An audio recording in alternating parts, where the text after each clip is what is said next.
자, 이어서 이제 세 번째 3부 시작할게요. 그래서 최고 경영층한테는 가장 중요한 이슈가 조직의 중요한 사안에 대한 의사결정이다. 그 사례로서 1970년대 이건희 회장이 건의한 한반도체 인수 이 얘기 말씀드렸고요.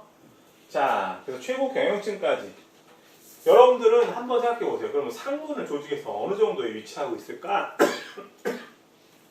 전무는 어느 정도에 위치해 있는가?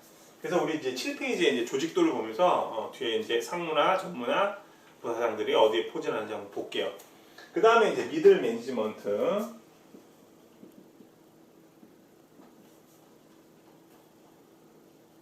이것도 이제 뭐 미들 매니저라는 말 쓸 수 있어요. 미들 매니저 혹은 미들 매니지먼트.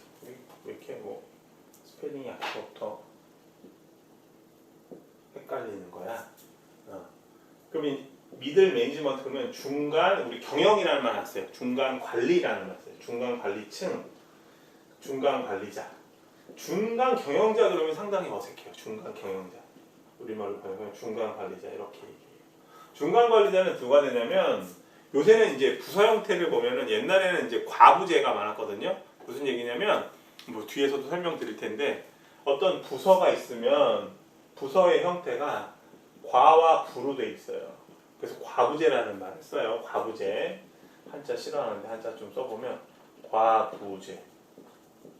그러니까 예를 들면 마케팅부 그러면 마케팅부 부서 형태가 부예요. 마케팅부 그러면 이 밑에 서브 과들이 존재하는 거야.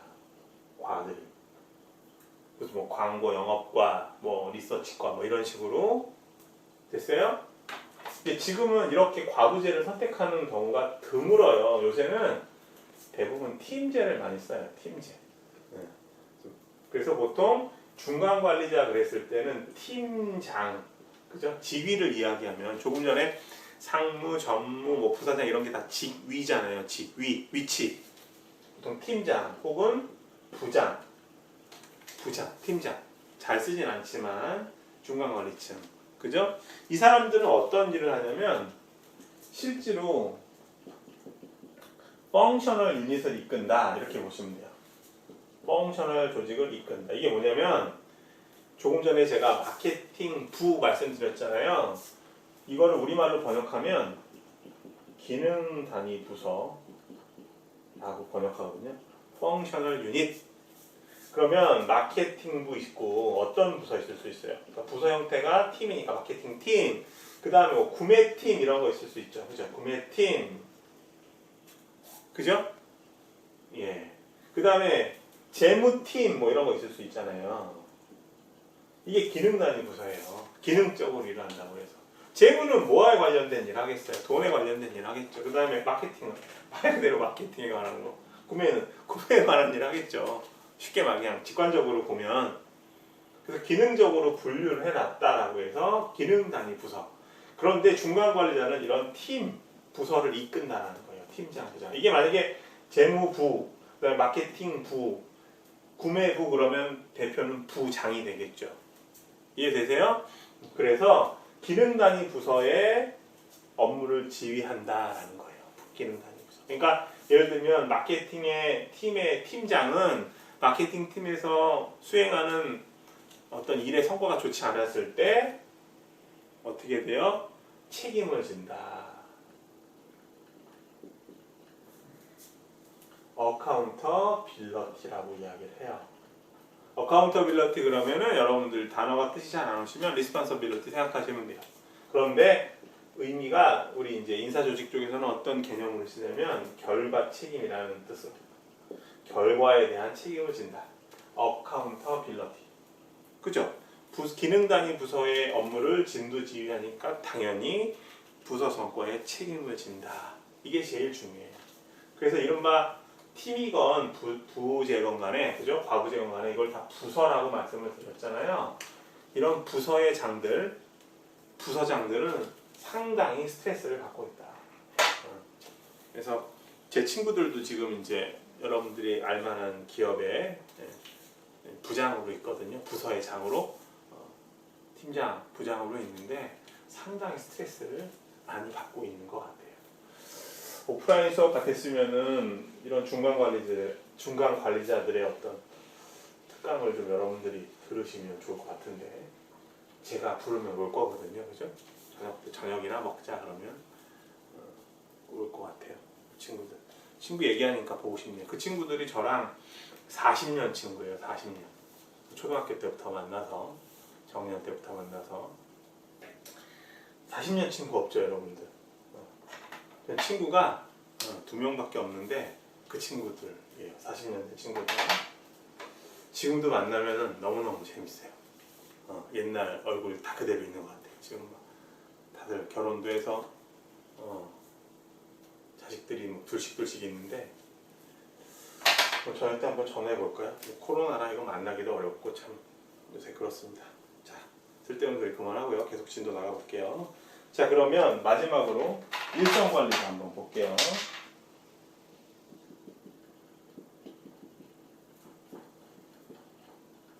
일정관리자는 이거 번역한 거예요. 일선, 그죠? 이게 펄스가 1이잖아. 일선 관리자. 그러니까 제1선 뭐 이런 말 쓰잖아요. 제조업체 같은 경우에서는 일선이 어디예요? 제조업에서는 1선 그러면 생산이죠. 생산. 쉽게 얘기해 볼게요. 제가 이제 일반화시켜서 말씀드리면 여러분들은 그걸 한번 고민해 보세요. 예를 들을 수 있는 게 뭘까? 현대자동차 보세요. 현대자동차 공장 어디에 많아요? 울산, 그죠? 울산에 가면 울산 현대 공장이 현대자동차의 생산의 일선이잖아요. 이렇게 생각하시면 되겠다, 그죠? 거기서 일하는 관리자들. 그래서 보통 이분들은 어떤 분들이냐면 작업 반장, 뭐 일을 나누어서 하니까 분임, 일을 나누는 게 이제 책임을 나누었다 해서 분임 조장 이런 말 쓰거든요. 이런 분들 말하는 거예요. 서비스업 쪽으로 가보면은 우리 그런 분들, 스타벅스 매니저들, 그죠? 스타벅스에 가보면 매니저들 계시잖아요. 근데 그분들 보면 어때요? 실제로 커피 같은 거, 그죠? 아메리카노는 물론이거니와 여러 가지 라떼라든가 복잡한 난이도 높은 커피 같은 거 잘 만드세요. 왜냐하면 일선 관리자들은 근로자들과 현장에서 같이 일하거든요. 제조업이건 서비스업이건 간에. 그래서 이분들은 이거 중요하니까 빨간색으로 쓰자. 현업에 대한 기술이 상당히 뛰어납니다. 뭐 이런 분들 있잖아요. 현대자동차에서 뭐 조립 라인에서 35년 동안 일하신 분들, 작업 반장님들. 특히 이제 그분은 어떤 일을 하시냐면 자동차에 유리 끼우는 일을 하셨어요. 전문적으로. 어떤 분은 이제 그 자동차의 도장을만 한 40년 이상 하신 분들이 계시는데 이런 분들 당연히 기술 뛰어나죠. 그래서 일선 관리자들은 일반 근로자들과, 그죠? 조직 구성원들과 같이 현업에서 일을 한다. 그러니까 현업 기술이 뛰어나다. 제조업이건 서비스건 간에. 이렇게 수직적으로 나눠볼 수 있고 그분들은 뭐 작업 반장이다, 분임 조장이다. 그다음에 서비스업에서는 제가 아까 말씀드렸던 스타벅스의 어떤 매니저분들, 그죠? 현장에서 같이 일하잖아요, 그죠? 이런 분들이 얘기한다. 이런 분들은 이제 실제로 관리자로서의 어떤 경영에 대한 부분들은 관여가 상당히 적죠, 그죠?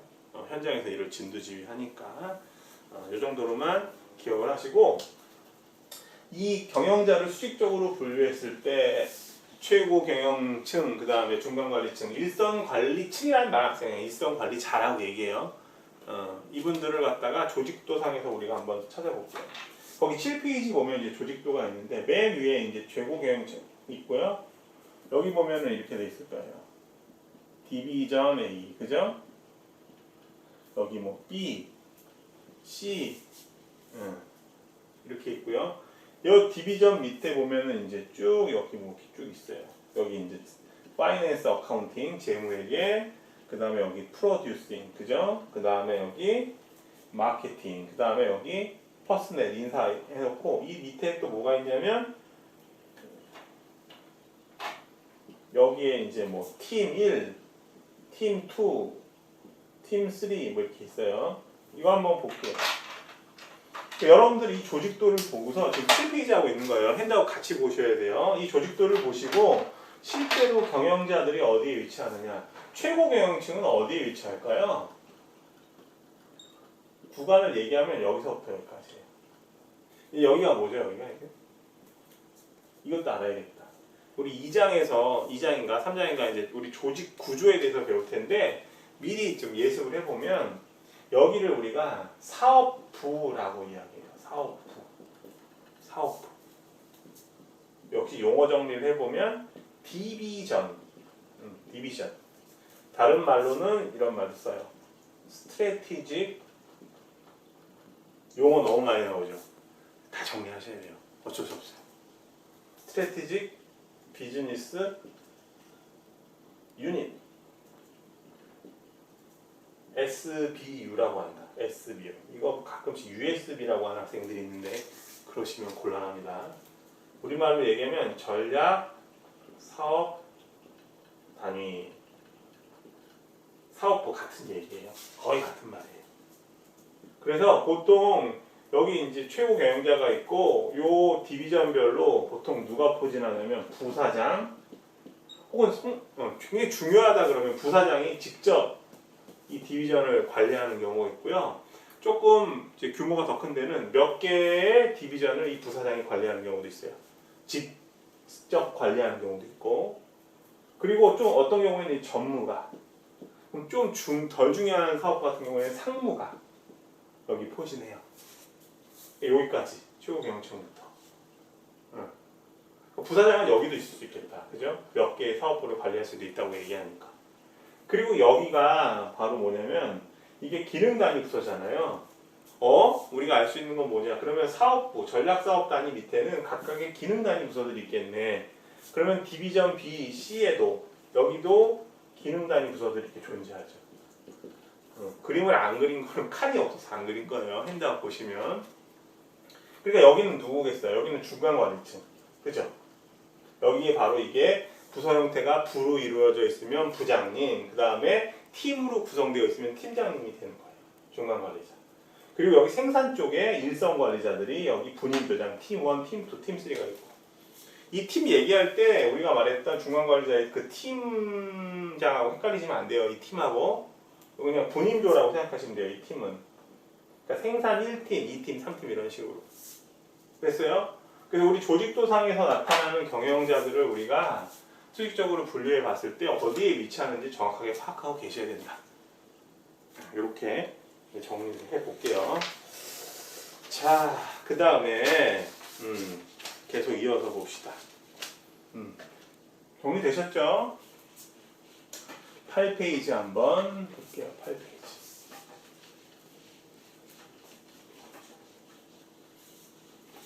좀 빨갛네, 보드가. 여러분들은 제가 이렇게 지우고 있을 때 8페이지 내용 한번 읽어보세요. 자, 8페이지 제목을 한번 볼까요? 8페이지. 8페이지의 내용은 뭐냐면 펑셔널 유닛, 우리말로 얘기하면 기능 단위 부서의 수행 업무, 그죠? 도대체 기능 단위 부서에서는 어떤 일을 수행하는지 한번 봐요. 어떤 일을 수행할까요? 기능 단위 부서에서는. 자, 기능 단위 부서 아까 우리 조직도 그려봤을 때 디비전 A 밑에 있던 기능 단위 부서 생각나세요? 맨 처음에 뭐가 있었냐면 파이낸스, 그 다음에 어카운팅, 재무회계. 한번 봅시다. 이거부터. 일단은 우리가 보통 재무하고 회계는 이제 연관성이 많아서 같이 붙여서 많이 생각하는데 개념 자체는 부서로 봤을 때는 같이 묶어놔도 유사한데 우리가 경영학에 있어서의 개념으로 생각해보면 상당히 좀 차이점이 있어요. 흔히들 비슷한 걸 생각하고 있고 경영을 좀 공부했던 친구들도 좀 헷갈릴 수 있는데 우리 경영학 개론 과목이니까 우리 이 과목은 여기서 한번 개념을 정리해 봅시다. 파이낸스는 뭐고 어카운팅은 어떤 개념이죠? 파이낸스는 자, 개념에 대한 간략한 정의를 한번 내려보죠. 파이낸스는 뭐냐면 자금의 조달 및 운용이에요. 회계는 좀 있다. 뭐 이거부터 봅시다. 제목가 뭐라고요? 자금의 조달 및 운용. 한번 해보세요. 말로 자금의 조달 및 운용. 자금의 조달 및 운용. 자, 그러면 재무라는 개념이 자금의 조달 및 운용인데 어떤 식으로 자금을 조달하느냐? 그럼 자금 왜 조달해요? 왜 자금 조달해요? 어떤 조직을 갖다가 운영하려면 돈이 필요해요, 안 필요해요? 영리건 비영리건 간에, 그죠? 돈이 필요하죠. 왜냐면 조직에서 사람들이 일하니까 최소한 급여라도 줘야 될 거 아니에요. 그죠? 그리고 그 조직이 어떤 제품이나 서비스를 생산하지 않더라 하더라도 인건비라도 발생하니까 조직 운영에는 돈이 든다고요. 그리고 뭐 빌딩도 있을 거 아니야, 건물도, 그죠? 그러면 청소도 해야 되고, 그러면 청소비 같은 거 지출해야 되고, 그 다음에 뭐 건물을 통째로 가질 수 없다고 한다면 세를 들어서 사무실을 얻을 수 있잖아요. 그러면 임대료 내야 되잖아요. 돈이 나갈 수밖에 없다고요. 뭐 급여라든가 여러 가지로 인해서 뭐 지대, 건물 사용료 이런 걸 포함해서. 그러니까 어떤 조직을 운영하는 게 있어서는 반드시 운영하기 위해서는 자금의 조달이 필수적이다. 그래서 자금을 조달하는 걸 우리가 파이낸스라고 한다. 운용도 중요하다. 그죠? 돈을 갖다가 어떤 식으로 활용할 것인가. 예를 들면 이렇죠. 조직 내에서 돈이 100만 원이 생겼어요. 제조업체예요. 어떤 제품을 만들어. 그럼 제품 만들 때 원료 사와야 될 거 아니에요. 그죠? 운용하잖아요. 원료 사오는 거 운용이잖아요. 그리고 100만 원 가지고 못 돼요. 제품 만들 때 원료도 샀지만 광고도 해야 되잖아요. 그죠? 요새 기업들 간 제품이 서로 경쟁을 하고 있으니까 그러면 광고 비용 들어가잖아요. 그게 다 운용이에요. 자, 그러면 조직은 범위를 좀 줄여서 봅시다. 기업 같은 경우는 어떤 식으로 자금을 조달하죠? 기업을 다른 얘기로 하면 우리 회사라는 말도 쓰죠. 회사가 조금 더 포괄적인 개념이긴 하지만 그러면 우리가 보통 회사 그랬을 때 많이 앞에 수식어로 붙는 말 뭐 있어요? 주식회사라는 말 있잖아요. 요거는 우리가 3장 가서 또 자세하게 공부를 할 텐데 회사 형태 이야기를 할 때 회사 형태 이것도 자율과제로 미리 한번 해볼까? 회사 형태. 회사 형태는 우리나라 법 중에 상법이라는 법이 있어요.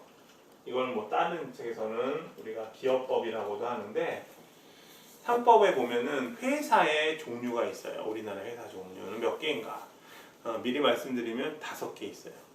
합자회사, 한명회사, 유한회사, 유한책임회사, 주식회사. 다시요. 한명회사, 합자회사, 유한회사, 유한책임회사, 주식회사 5개. 근데 가장 비중이 높은 게 주식회사예요. 우리나라 같은 경우 주식회사의 비중이 전체 그 회사 형태 중에서 한 90% 이상 정도 될 거예요. 90% 이상. 그럼 대부분이 이제 주식회사라는 거죠. 그럼 주식회사는 여러분들이 알고 있는 상식으로도 우리가 흔히 뭐 편하게 알 수 있는데 주식회사는 그러면 뭘 발행하는 회사예요? 주식을 발행하는 회사. 주식 발행. 물론 이제 주식을 발행할 때 어떤 식으로 발행을 할 수 있느냐, 주식 발행의 요건은 뭐냐 이런 것들을 이제 이야기하다 보면 조금 더 복잡해질 수 있는데 그냥 주식을 발행하면 투자자들이 주식을 사죠. 주식이 이제 믿을 수 있어야 되겠지만, 그죠? 그래서 예를 들면 제가 주식을 이렇게 예를 들면 이제 10,000원짜리 주식을 발행을 하면 투자자들이 사는 거예요. 저 이원이라는 사람이 주식 발행을 했는데 저 사람 신용이라든가 내가 볼 때는 뭐 기업 경영하는 스타일을 봐서는 저 사람 주식 사도 괜찮을 것 같아. 주식을 사는 거죠. 그러면 주식을 사면 10,000원이 들어올 거 아니에요? 10,000원짜리 주식을 발행했으면. 근데 제가 정말로 경영을 잘하면 잘 들으세요. 여기서부터 기업 가치가 올라가겠죠. 사실은 이제 기업 가치를 논할 때 여러 가지 이슈들이 있어요.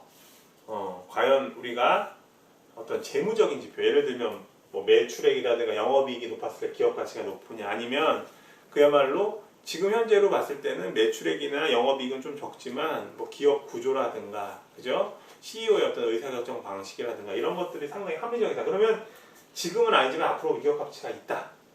투자자 입장에서 봤을 때는 투자 가치가 있다. 뭐 이런 얘기를 해서 그 주식을, 그 기업이 발행하는 주식을 이제 구입을 하게 되죠. 매입이라는 말 쓰는데 그러면 어떻게 되겠어요? 예를 들면 10,000원짜리 주식을 우리가 예를 들면 100개를 발행했어요. 그러면 기업 가치가, 다시 얘기하지만 기업 가치를 얘기할 때는 기준은 되게 모호하다. 모호하기보다는 여러 가지가 있다라고 하는데 어쨌든 기업이 그야말로 경영을 잘했다는 어떤 지표는 되잖아요. 그러면 그 기업의 주식을 살려는 사람들이 많으니까 어떻게 되겠어요? 여러분들이 그냥 알고 있는 상식선에서 수요 공급 법칙에서 살려는 사람이 많으면 당연히 주식 가치는 주식의 가격은 올라가겠죠. 이런 논리예요. 그래서 주식 시장이 형성되잖아요. 자, 이 얘기는 이제 우리 3장에서 하기로 하고. 그래서 주식을 통해서 주식을 갖다가 발행을 하면 투자자들이 주식을 사고 기업에 돈이 들어오게 되죠. 그죠? 그런 식으로 우리가 자금을 조달하고 쓰는 거는 운용하는 거는 여러 가지 운용할 수 있죠. 뭐 시설물을 만든다든가, 그 다음에 뭐 연구개발 비용으로 우리가 투자를 한다든가, 여러 가지 뭐 급여를 지급한다든가, 원료를 구입한다든가, 그죠? 그리고 뭐 이제 주식만 말씀드렸는데 이것도 또 깊이 들어가는데 회사채를 발행할 수도 있어요. 코퍼레이트 본드라고 해서 그것도 이제 증권시장에서 주식시장에서 거래가 되기도 하지만 나중에 그건 말씀드리고요. 자, 그래서 어찌됐건 파이낸스의 기본적인 의미는 자금의 조달 및 운용이다. 회계는 뭐예요? 지금 이거 구분하고 하다가 재무 쪽 얘기하면서 많이 들어갔는데 괴로운 과목이니까. 어카운팅은 뭐예요? 회계는 뭐냐면 이거예요. 자금의 흐름이나 상태를 기록하는 거예요. 기록. 무슨 얘기냐면 돈을 갖다가 조달하고 돈이 이제 조직에서 왔다 갔다 하면 어디에 쓰였는지, 그죠? 현재 돈이 얼만큼 있는지를 우리가 확인해 봐야 되잖아요. 그죠? 회계예요. 그래서 재무에 관한 제표라는 말을 쓰거든요. 재무제표. 회계에서는 재무제표가 상당히 중요하죠. 재무제표는 재무에 관한 이 제자가 또 한자 싫어하는데 한자씩 써보면 이 제자가 모두 제자야. 모두 제. 그러니까 재무에 대한 모든 장표라는 뜻이에요. 재무에 대한 모든 장표. 그래서 여러분들 이제 배우셨겠죠? 회계 원리 배우셨나요? 회계 원리 과목 보면 우리가 재무제표 그랬을 때 가장 먼저 떠오르는 거 뭐 있어요? 재무상태표라는 거 있잖아요. 재무상태표. 선생님 학교 다닐 때는 대차 대조표라고 그랬어요. 대변 차변, 그죠? 그래가지고 뭐 자산은 뭐 어떻게 자산은 이제 부채하고 뭘로 구성되나? 자본으로 구성된다 이런 거. 그죠? 조금 더 얘기를 해보면 이런 재무제표를 보고 아까 주식 얘기가 잠깐 나왔는데 투자자들이 재무제표를 보고 의사결정을 하죠. 그냥 재무상태표만 봐도 자산 중에 부채가 많은 게 좋겠어요? 자기 자본이 높은 게 좋겠어요? 예를 들면 자기 자산이 100인데 부채가 90이고 자본이 10이다. 그러면 투자자들은 아마 투자를 좀 꺼릴 거예요. 부채라는 게 빌려온 돈이잖아요. 자본은 자기 돈이고. 근데 반대로 100 중에 자산 100 중에 자본이 90이고 부채가 10이면 이 자산은 상당히 건전하다고 볼 수 있죠. 투자자들이 투자할 수 있는 요건이 돼요.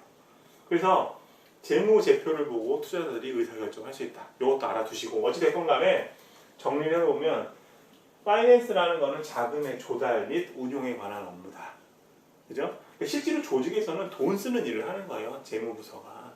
그러니까 재무부서에 있는 직원들의 파워는 클까요? 작을까요?